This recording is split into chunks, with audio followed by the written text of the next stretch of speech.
All pop culture references mentioned during this podcast are analyzed and scored by artificial intelligence. Jeff and Chris have learned not to argue with AI's decisions and strongly suggest you shut your mouth as well.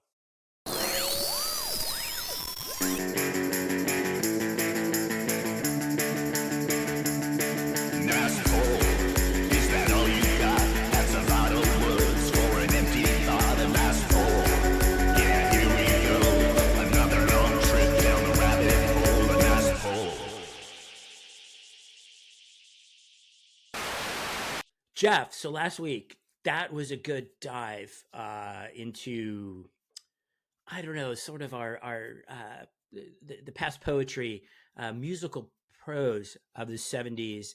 Want to take a look at the score because I'm pretty curious as to how that ended up.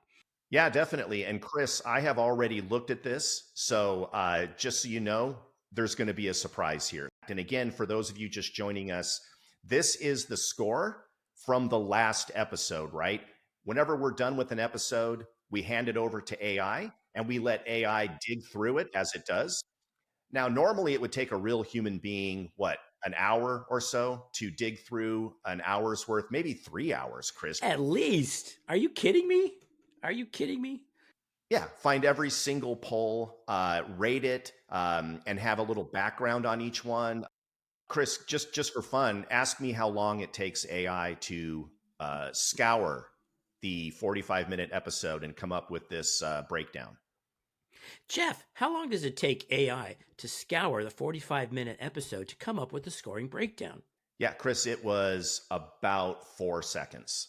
I had barely hit enter when it already had all this info lined up for us. So anyway, whatever, guys, we're playing to an audience that's 45 to 65. So I feel like these facts are impressive, right? I think the AI is now way beyond the bridge computer on the USS Enterprise. That's for sure. So computer. Let's take a look here. Yeah, let's take a look here. We definitely touched on some basic topics last time, Chris. As you remember, we went big time into the song Wildfire by Michael Martin Murphy. One of the better uses of alliteration in a songwriter's name. Definitely. We went deep on that. We went through every single lyric, and I'm still confused on that song, and so are you. We did, of course, the classic Seasons in the Sun by Terry Jacks that led to deep depression and maybe even to the glee of therapists and psychologists back then, right? A lot of insurance claims. That's right. We dug really deep into still one of the most soap opera dramatic. He did it, but did she do it? But then she did it. Left twist turn. I mean, this would be a great Coen Brothers script, right? The Night the Lights Went Out in Georgia. Man, we dug deep into that one, right?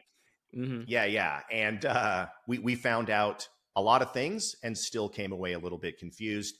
We did make a couple references, and these are what we call repolls, Chris. That would be a poll that was already made in the past. We can't give credit or points to that, but we'll at least shout it out for a moment. We talked about our buddy Rick Springfield and his use of nylon and pylon and the word moot in his lyrics. And then a little bonus memory of riding in the back of a pickup truck without a seatbelt on the wheel well, where you could fall out on the freeway at any minute. And that was considered okay back in the 70s. But let's take a look, right? So Jeff's polls, I got some points, Chris, for talking about Sessions and K-Tel. Sessions presents. So that got me some points there. I did a little Pappy Boyington tie-in. We have mentioned him on the show, but I guess I did it in a new way, and that got me some points. I talked a little bit about the Minority Report, right? And I guess using that example to tie into thought crime situations that really existed in the night Chicago died. So that was 55,000 points. But Chris, look at you. I got 205,000 points, but Chris, he pulled one in for making a really funny reference about the horse in Wildfire, right? Being an actual pony and how many people could actually ride that damn thing. Good point. Great memory about Jemco and how his wife used to go with the dad to buy 45 records. Some super good stuff there, Chris. And then out of the blue, Chris makes an Amos and Andy reference. Now, Chris, I don't think we'll ever be able to make that connection for sure. God, I hope not. It was awesome. and enough, it was enough to get you up to 205,000 points. So Chris, I got 205,000 points. And unless I'm mistaken, you got 205,000 points. And this is after I told AI, hey, there really shouldn't be any ties, but AI disagreed. It gave us a 100% tie game. The first ever in Nice Poll. What do you think about that? Well, first of all, what? Second of all, okay, this isn't soccer. We're not big on the ties. Maybe next time AI needs to go into extra innings or something, overtime.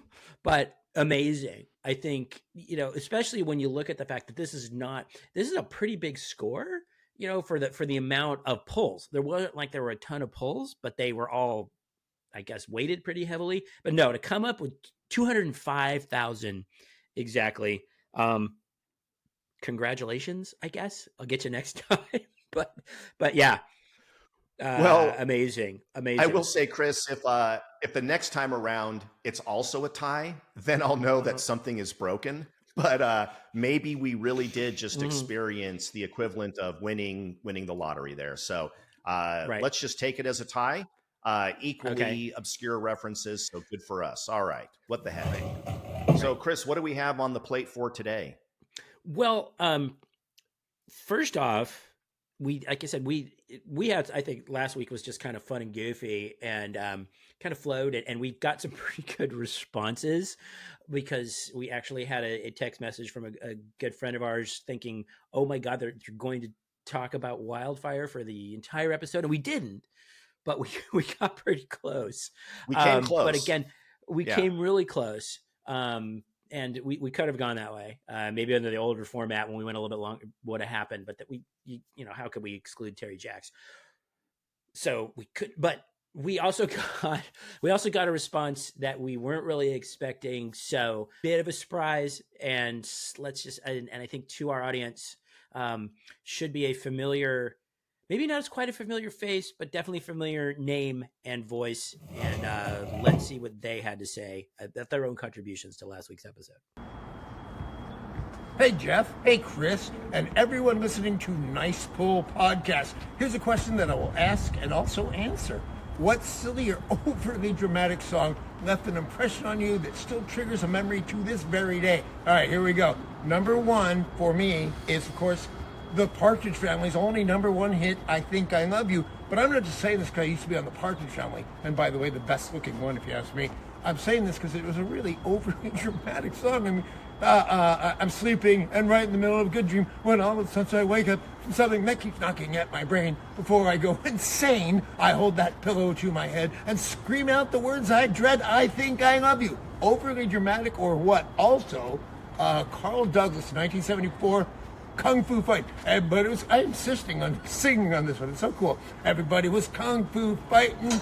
Ha! Around that time that Carl Douglas put out Kung Fu Fighting, I got my first degree black belt, and I used to compete in tournaments, and that song played all the time, even though we were all doing karate, not Kung Fu. I hope that answered your question. Everybody listen to the Nice Poll Podcast. So there you go. That was a bigger surprise than we thought, right, Chris? That wasn't planned or set up by us at all, right? We didn't orchestrate that. No. We wouldn't do that on this show. No. No. We're best friends with Danny Bonaduce of the Partridge Family fame, right? We hang out with that guy all the time. I don't know if we've uttered the name Danny Bonaduce in the 56 previous episodes. If not, we damn well should have, because we definitely made the Partridge Family references. And the Partridge Family and Danny Bonaduce had everything we love from that area, right? The sitcom, the band. They actually had hit songs, the teen idol aspect of David. It's like David Cassidy, right? So, the interchangeable cast members, like was at one point Chris Partridge was a new Chris Partridge, so everything that we talked, all these kind of things. So that's almost this podcast in a nutshell. So give it up. Props to Danny Bonaduce. Good to see that he's still out there, maybe living in Seattle. I think the last time I saw him was in Corvette Summer with Mark Hamill, or I think he maybe had done some celebrity boxing or something at one point, maybe. Okay. Yeah, Yeah. Danny Right. Bonaduce, and I'd love to hear. And although I would mess with him because apparently little black belt, right, martial arts expert. So What you got to love about that is the fact that he really put his all into that quick little spot there. And I love the fact that he also seems to have instantly had an answer to the question that we posed to him, right? We just said, hey, think back on the 70s, think back on the 80s. What are two of the sillier, yeah, more ridiculous, overly dramatic songs? And I love the fact that he immediately goes, hey, look, I know I was on the Partridge Family, but dude, Mhm. could you have a more dramatic, ridiculous lyric? And he's right. I never thought about that. I think I love you. It's like literally, I have to put a pillow over my head and I'm going insane and I have to scream your name. He's right. In any other circumstance, that's somebody who's severely bipolar, has major emotional mental problems, and probably should be on Zoloft, or at the very least on a watch list, or at the very least walking around the neighborhood and having people sign a petition allowing them to be there. That is a lot to take in. And then, dude, Kung Fu Fighting, of course, right?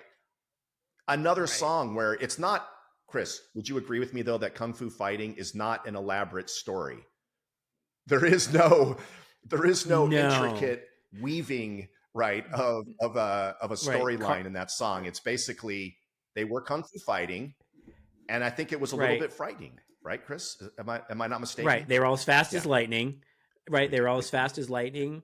Um, I guess. Yeah, no, you're right. Very, very simple to follow along. Not like some of that stuff we talked about last. Definitely not as confusing as what we talked about last week. Not as deep, maybe not as deep, No. but Jesus, Danny Bonaduce. Chris, when we were kids, could you ever imagine, as you're like many of us watching the Partridge Family on TV, and Danny was one of the first episodic characters that I remember as a kid being the comic relief at that young age. Normally, the comic relief was somebody a little bit older.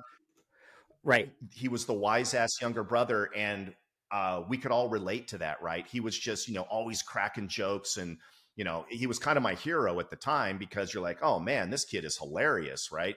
His interplay between him and David Cassidy is actually pretty stellar. I don't think a lot of people give David Cassidy enough credit for his acting and chops.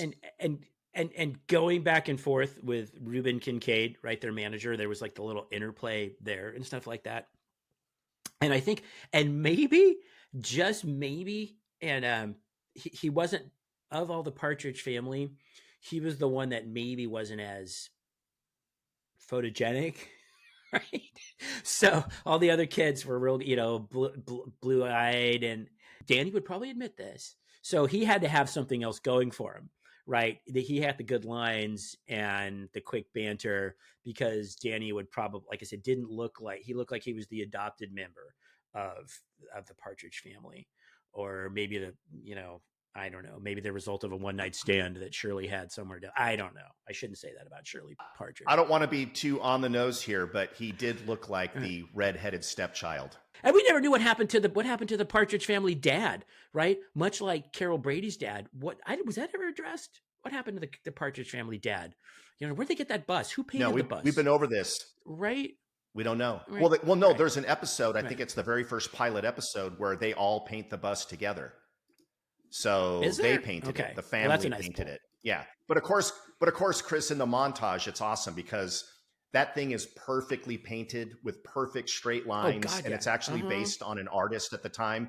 But in the montage, you see the kids like, and they're just like slapping paint on it, and then the paint's getting on everybody, and they spill the bucket, and then everybody's in the paint, and then cut to the final product, and it's this perfectly painted, beautifully done. There's no paint on the windows, no paint on the tires. In reality, they would have gotten about 2 minutes into it and then given up. That's what most kids would have done. Right. And plus, I don't think you could just go get paint. Like, it's got to be like car paint, right? It's just like, hey, let's just go down to Frazie's and get some paint. Or then second, how much would you need to cover a bus? And then second, also the driving part. Like, I don't think you and I just couldn't jump into a bus right now and just drive it. Like, where did Mrs. Partridge learn? Did she take less? Did she go to the Columbia School of Bus Driving or something? Because you just, or maybe she was a school bus driver and then they formed. I don't know. That was another unsolved mystery, because you just don't drive a bus. Yeah, Chris, and I know that the bus was used, right, because they could put their equipment in it. Mm-hmm. But I'm trying to picture parking that fucking thing, right? Because most of their gigs were like, hey, we're going to go play that birthday party, or hey, we're going to go play that barbecue. Before we accept the gig, where can I park my goddamn school bus? Like, where's that going to go for this gig next to the magician? That was an unanswered question that we didn't even think of posing at the time. Like, who changes the oil on the bus? And where do you park at? Yeah, they're on the road. They stop at the Travel Lodge and they just park their big ass hippie painted school bus. And by the way, I'm looking at that band, right? And here's the equipment, right? You've got a couple of small amps. You've got a guitar and a bass guitar. You probably have like a little 4-piece drum kit, and then you have Lori's keyboards and her keyboard stand. That would not be very much to have to lug around. And so there's the Partridge Family with an extra 17 seats and an extra 2,000 cubic feet of room to drive that thing to the next fucking gig. I don't know. It just seems like overkill. I don't know. Well, Tracy Partridge had an extensive collection of tambourines. So I forgot the tambourine. You're right, Chris. I forgot the tambourine. Hey, each tambourine needed an entire row because they were so delicate. That's right. And like, it was like a Stradivarius sort of violin. It's like, hey man, watch my tambourines. And, Danny's bass didn't take up much space. But in Danny's bass was, I think, bigger than Danny. You could probably attest to that with your knowledge. It was bigger than Danny, yes. Right. But he was playing it like a stand-up bass, even though it wasn't a stand-up bass, right? Because it was so much bigger than he was. But that the tambourines, each tambourine got a row to themselves, and I think that explains seats 17 to 30 in the back of the bus, rows 17 to 30. I don't know. The only thing I can think of too with Tracy, judging by every clip where she's playing live and she's hitting that tambourine and she's just staring out into space, is that maybe she just had a whole separate section on the bus for all of her drugs, like Klonopin. I think Tracy and Chris probably barely qualified for their SAG cards, right? Because I don't know if they ever got more than like one line for like every 3 or 4 episodes. And it'll be, maybe the ask was like, have you seen my tambourine or something? And then it was just like, and they were inconsequential. It's like they're playing I Woke Up in Love This Morning. It's like, damn it, Tracy, you're off on that beat. Could she have played rhythm guitar or something to the point, but no, give her a goddamn tambourine, which was a 70s instrument, as if there ever was one. I do think, however, that we would be remiss if we didn't point out at least one of my favorite episodes of the Partridge Family of all time. And this has nothing to do with anything other than you have a show, Chris, where the whole point is that the family goes through some misadventure and then ultimately plays a song of some sort at the end. And that's the formula. In this particular episode, again, going back to the writer's room, that somebody in the writer's room was so desperate to get his Gilligan's Island script into some other show because for whatever reason it was rejected or they weren't going to use it. Or this might even have been a Gilligan's Island episode, but the one where Lori Partridge gets braces and she's picking up a radio station in her head. Oh, Jesus, I remember that. And then she thinks she's going crazy and then she's the only one that can hear it. And I thought, that is such an unusual premise for a show like that, right? It's very just kind of like clever, and it almost is bordering on like Twilight Zone-y or something weird. But see, that one almost seems inspired by when the Brady kids were trying to do record a song, and Peter's voice just started changing, right? And they turned it into, when it's time to change, you can rearrange, and his voice was cracked. So they made they made lemonade out of their lemons. So I think it's almost like, I think they kind of riffed on that, but I think I can top that, because there was an episode, and again, think about what's the time frame of this show. 71 to 74 or 72 to 70, something Yeah, like that. early again, if we did 70s, actual yeah. research, we would probably Right. know that. Okay, but so Right. you're still thinking about the throws, the tail end of the Vietnam War.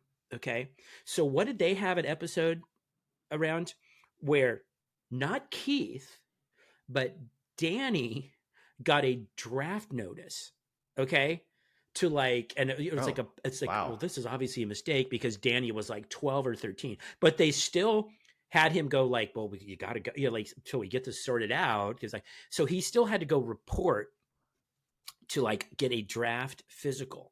Okay, and the whole, it's like a montage of scenes with him, he's shorter, he's a foot shorter than all these guys, in their underwear, and they're lining up and they're getting measured and they're doing all this stuff, and literally there's I swear to God, there's a urine test, because you see all these guys grabbing these you see these hands grabbing these jars, and then you see this little hand come up and can barely reach the jar because he's 12 or 13 and he's not draft eligible, and fortunately they got all sorted out in the end and had a good laugh over it. Chris, did it get sorted out? Or was the next scene him standing next to Joe Flynn or Ernest Borgnine on a gunboat in the South Pacific with the rest of McHale's Navy? No? Okay, but think about that. It's the country's on fire. There's protests on college campuses. You got Kent State, right? You got all this stuff happening, but so that was played for laughs. That oh my God, Danny got drafted. Oh ho ho. And it's just so think, what the hell, man? Maybe this was their softball way of showing the ridiculousness of throwing kids into the front line. I don't know. I may be taking it way too far. Then again, Chris, I'm the one that thought that the guy got electrocuted in the night the lights went out in Georgia. And I also thought that Seasons in the Sun was about the Vietnam War. So maybe my brain is just a little too dramatic, but that might have been a statement they were making. I don't know. Or yeah, they were showing the ridiculousness of it, or it was or they were just making it seem, or maybe, or again, it was another sort of corporate memo to say, look, it's all, we're playing it all for laugh. I don't know, but Jesus Christ. Fortunately, Danny Partridge did not get sent to Da Nang, and everything was okay. Well, Chris, obviously, as we can tell already, you and I could have maybe 6 or 7 more episodes just dedicated to the Partridge family and maybe how it ties in with the Brady Bunch and every other family. But let's get back to what we were doing last episode.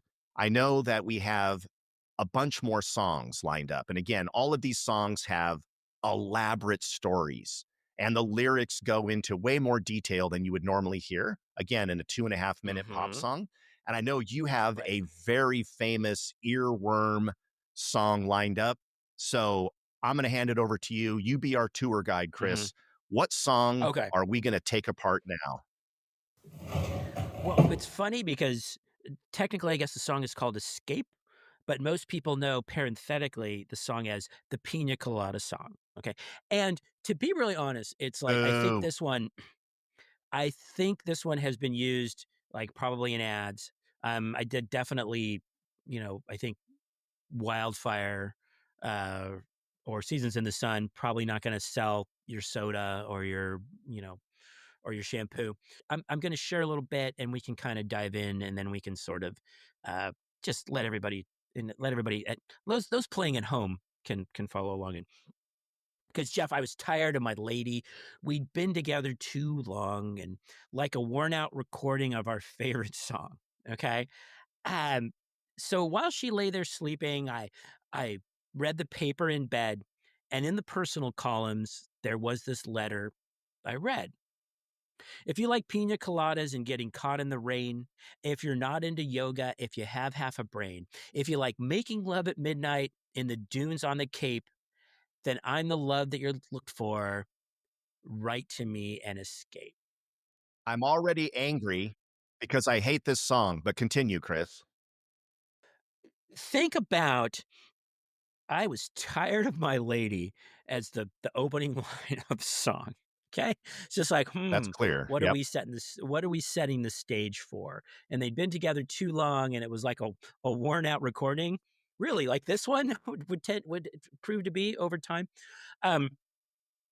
And it gets right into his lady. We're not even sure. Again, the lady, was that right? The lady, girlfriend, old lady, wife. We don't know. We don't need to know. Tired lady. He's flipping through the personal ads, finds an ad, and I'll get back to that in a second. Somebody who's asked, if you like pina coladas and getting caught in the rain, and if you're not into yoga, which jumps out at me at the time. Was yoga a thing back then? I mean, yoga is huge now, but I guess people were starting to get into yoga. So, the whole yoga aspect, if you have half a brain, which is just like, ooh, that's a little damning of their current situation. So let's meet, let's escape. Now, obviously, we didn't have, this is personal ads, which, right, we're in newspapers, which I guess were a thing. I don't really, and you could place, that's what people did. Hey, they saw somebody on the bus, or they were, tired of their lady or whatever. They were looking for something. They placed an ad and hoped somebody responded, and then that led to whatever. Well, Chris, now I'm intrigued. I get the setup because, like so many songs that we've already looked at, someone has to meet in a bar, and that's where the shit goes down, right? That seems to be like an ongoing theme. It starts with them meeting in a bar, and then, all right, so what happens next, Chris? You got me, man. I'm riveted. I didn't think about my lady. I know that sounds kind of mean, but me and my old lady had fallen in the same old dull routine. So I wrote to the paper, took out a personal ad, and though I'm nobody's poet, I thought it wasn't half bad. Sounds like freaking Dr. Seuss. Yes, I like pina coladas and It getting really caught in the does. rain. I'm not into health food. I am into champagne. I got to meet you tomorrow by noon and cut through all this red tape. There's a lesson learned, Jeff. Relationships have red tape. I didn't realize that getting to know people and getting to know what they're about and their experiences and your commonalities, all red tape. So I waited with high hopes, and she walked in the place. I knew her smile in an instant. I knew the curve of her face. It was my own lovely lady, and she said, "Oh, it's you." Then we laughed for a moment and said, "I never knew that you like pina coladas and getting caught in the rain and the feel of the ocean and the taste of champagne. If you like making love at midnight in the dunes on the Cape, you're the lady I've looked for. Come with me and escape." Okay, so that's it. This guy thinks this guy's unhappy, arranges this, responds to this ad, arranges for this clandestine hookup, gets there, and who's answering his ad, who posted the original ad, who was actually his lady, was actually one step ahead of him, right? He thought there, man, I'm tired of this shit. And she's like, yeah, I'm way ahead of you, man. She's posting ads. And moral of the story, they were made for each other, Jeff. They just didn't know it. Thoughts? Well, the reason they didn't know it, Chris, is because neither of them put any work into that relationship at all. The guy is very clear about the fact that marriage is just a bunch of fucking red tape, right? And how do I know that he thinks that? How do I know that he thinks talking to your wife and learning about her and knowing anything about her is just a bunch of bureaucratic bullshit? I didn't realize that that's your favorite drink. I'm sorry, what now? You didn't realize that's her favorite drink? You've never been to a bar. You've never asked her what her favorite drink is. You've never talked about travel plans. You don't know the things that relaxes her. You don't know anything at all. Chris, it wasn't like he was digging in to like her deepest, darkest secret, like, oh my God, I didn't realize you were an orphan, right? And you had trauma from back then. I didn't realize that you have a fear of heights. You never mentioned that to me, right? This is like basic shit. Oh, I didn't realize you had a peanut allergy, right? I mean, this is like the easiest stuff to uncover, usually during the dating period, let alone getting married. So what a shock that they both immediately bailed and went after a Craigslist ad. Yeah. But she also fires a couple of shots that I don't think you can recover from. If you have half a brain, so forget the red tape stuff. She thinks he's an idiot. Okay. And yet they go, "Oh my God, you like champagne? You want to go get naked on the dunes on the Cape," which sounds, a little uncomfortable when you think about it, when you put any thought into it whatsoever. And the relationship boiled down to a trip to the DMV to register your car or get a smog check. And we all know the outcome of this, right? You can't just go, "Oh, you were cheating? I was cheating too. Ah, ha, ha, ha, ha. Now let's go ahead and continue our marriage." right? Where we now know barely anything additional about each other, right? Is their whole marriage going to be saved over a drink? Now that I know you like pina coladas, we're going to have a good relationship where it's equal share and we're both going to invest time in it. No. Who the fuck says, oh, I was also cheating? Ha ha ha ha ha. Well, yeah, let's just get back together and it'll all be fine. Had they only been dating during the summer, right? Because oh, I didn't know you like getting caught in the rain, right? Because eventually they would have been in the rain, and somebody would go, "Shit, let's get. I need an umbrella." Something. They're the most basic. I didn't know you were right-handed. It's like, really, you never picked up on that, and all this time, everything about it was it's hilarious because it's so rudimentary and so, but ultimately, could it be one of those things where it's like, if you think about it, where you've ever had some sort of argument with your wife or with somebody that's close to you, and then maybe you said something, and then everything's patched up, but then eventually they come back and go, "Yeah, I gotta ask you though, when you said I had half a brain, it's like those things you can think that you resolve them for a minute, but then it's going to come back, maybe not for a while, and then it's like, so don't tell me you can plant that seed and just go, oh yeah, my bad." Yeah, that's an ongoing theme in these songs, right? We went back to why are these songs, again, like Seasons in the Sun or She Ran Calling Wildfire or The Night That the Lights Went Out in Georgia.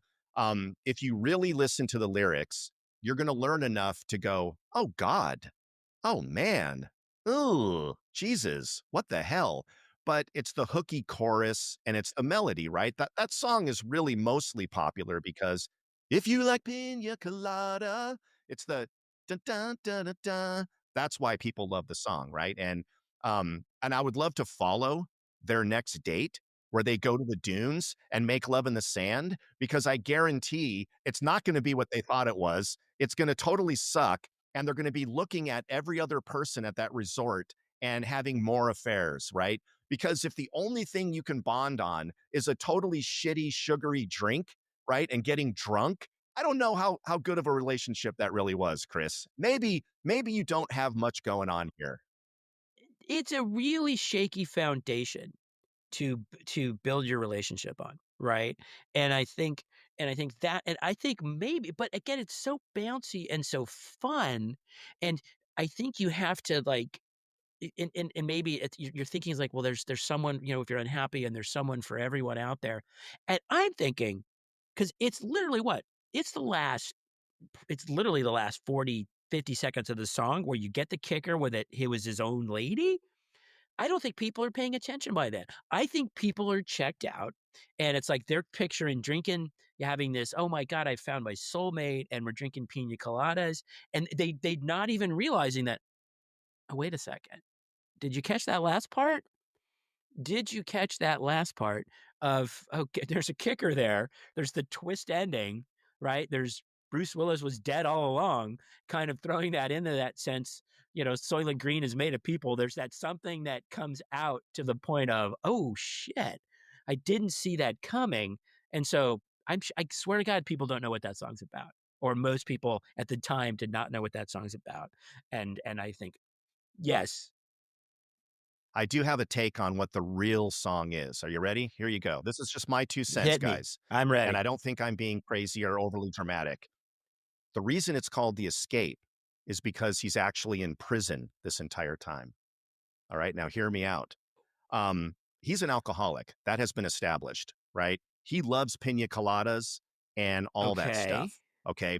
There was a terrible accident. Well, wait. But okay, but is that the drink of choice? Is that the drink of choice of an alcoholic? When you're really in the throes of alcoholism, you're going to look to dress it up a little bit, right? That's why you put pineapple in it and some flowers and you become a girl drink drunk, right? To quote Kids in the Hall, right? All right. So we've established in my mind that this guy loves to party. He's got a very Jimmy Buffett vibe to him, right? So he is now in jail, right? And not just any jail. He's in prison. But why prison? Because this is a habitual habit. He's done this before, right? And does he like bureaucracy? Does he like red tape? No. He likes everything to be simple, right? This guy is actually, Chris, a habitual offender. And so when at the end of his life, he sees a woman approaching, coming in from the outside, and he goes, I recognize her. What it is, right? It's the wife, but she's on the other side of the glass as they're doing lethal injection. And he's having this fantasy as he gets the death penalty for killing a bunch of people in the DUI, right? That Oh, he's Jesus. reuniting with the wife, but she's actually staring him down with her arms folded. And in his mind, it's like, she's here again. Now we can go do all the things I love to do before I killed all those people. Anyway, Chris, it's a shot in the dark, but I think that's what the song is really about. That's pitch black. That's pitch black. But I'll go with it. I think, maybe it's just about a rut. Maybe it's not right. Maybe even it's not. Maybe again, these people are kind of meant for each other, because even if it was about like deception and lying and adultery, they're really bad at it, right? They put personal ads. I think that's another thing too. It's like, is that how? I don't know. I've never had those kind of relationship issues. I've never placed a personal ad. So maybe that was the norm. It does seem like a bad idea to announce your affair. Right. This is what I'm looking for. That was the whole plot of Sea of Love, where it was this guy, they were solving these murders by somebody who was placing personal ads. So does anything good come from a personal ad? And probably this is the most benign thing that can happen. You can end up getting shot like in Sea of Love. Spoiler alert. Now I'm not going to watch that movie. Oh, okay. We'll just cut this part out. And just use that little Men in Black thing and forget what we talked about. Sea of Love. So anyway, all right. So that's my diatribe. Those are my thoughts on I almost said Sea of Love. That's my thoughts on Escape, parentheses, the Piña Colada Song, close parentheses. And that's what it means to me. Obviously, we know what it means to you. Yours is a little more extreme. Well, Chris, you nailed it. I do not like that song. It is not a mystery. I have never liked that song. It is not good for me. So we talked last episode about songs like, again, it could be, what's the song where the guy is talking about his son growing up and he never spent time with the son, but now the son is doing the same thing and he's not spending time with him. And Little Boy Blue and the Man in the Moon. Cats in the Cradle. Cats in the Cradle. Yeah. And by the way, I wasn't setting you up for that. I literally just had an Alzheimer's moment. Sorry, Cats in the Cradle. But all those songs are the kind of songs where, again, you're going to hear it on the radio back then or even today. And you're either going to go, oh, turn it up. This is amazing. I love this song. Or you're going to go, holy shit. And you cannot turn the radio off quick enough. That's this song, I think, in my mind, right? I'm the guy that will jump over the back seat to turn it off. I don't know, Chris, who are you? Can you listen to this song all the way through one more time? Is that even possible? Will I? Would I? I don't have to. So no, I don't think so. I could if there were money involved. I don't think I would hurl. I don't think I would jump across the seat or hit the, hit forward. If it pops up on the playlist, I don't know if I would scoot. Yeah, I probably would. You're right. I think I've probably heard it. Jeff, I've heard enough. Well, cool. So again, this was a first for both of us. So cool again. Huge shout out to little Danny Partridge for jumping on and sharing some memories with us and doing a shout out for a nice poll that was so cool. I didn't even realize I had that much love for the Partridge Family until we just started riffing on it. And Chris, I want to give you a huge shout out for that song, because as much as I hate that song, it fit perfectly into the theme, which is songs you love to hate or songs that you hate to love, whichever. And man, you walked us through it beautifully. So thank you for that. Any final thoughts, Chris, before we head out? There's not much else to say, Jeff, except until next time. Until next time, Chris.